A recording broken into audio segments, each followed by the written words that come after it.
പ്രിയപ്പെട്ടവരെ, നമ്മുടെ lent 50 the journey യാത്രയുടെ 8-ാം ദിവസത്തിലേക്ക് സ്വാഗതം.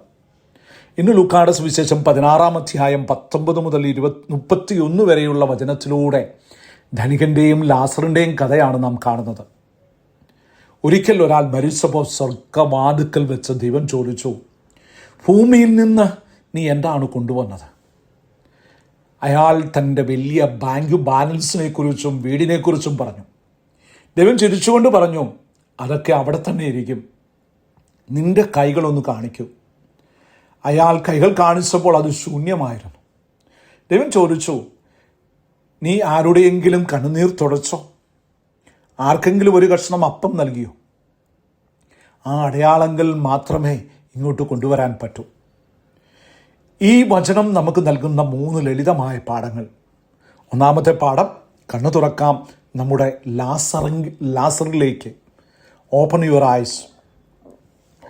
ധനികൻ ലാസറിനെ ഉപദ്രവിച്ചിട്ടില്ല, പക്ഷേ അവനെ കണ്ടില്ലെന്ന് നടിച്ചു. നമ്മുടെ വാതിക്കൽ വിശന്നു നിൽക്കുന്ന ലാസറിനെ കാണാതെ പോകുന്നത് വലിയൊരു പാപമാണ്.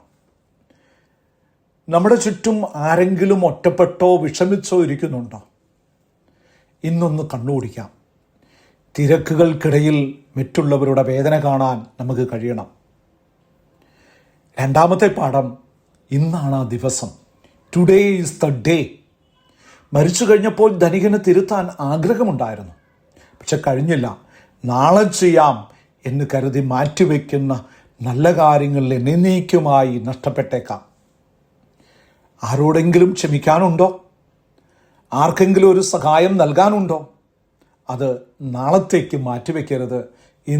ഇപ്പോൾ തന്നെ അത് ചെയ്യാം. മൂന്നാമത്തെ സന്ദേശം, വചനത്തെ കേൾക്കാം. Listen to the world.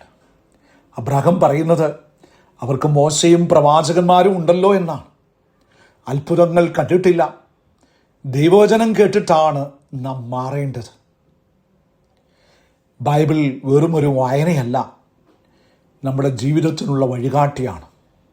ഇന്നൊരു 5 മിനിറ്റ് സമാധാനമായിരുന്ന് വചനം വായിക്കാം. അത് നമ്മോട് സംസാരിക്കും. 3 കാര്യങ്ങൾ. 1, ചുറ്റും നോക്കാം, ബി അവെയർ. 2, നാളത്തേക്ക് മാറ്റിവെക്കരുത്, ഡു ഇറ്റ് നൗ. 3, വചനം വായിക്കാം, ലിസൺ ടു ഗോഡ്. ദൈവം നമ്മെ അനുഗ്രഹിക്കട്ടെ.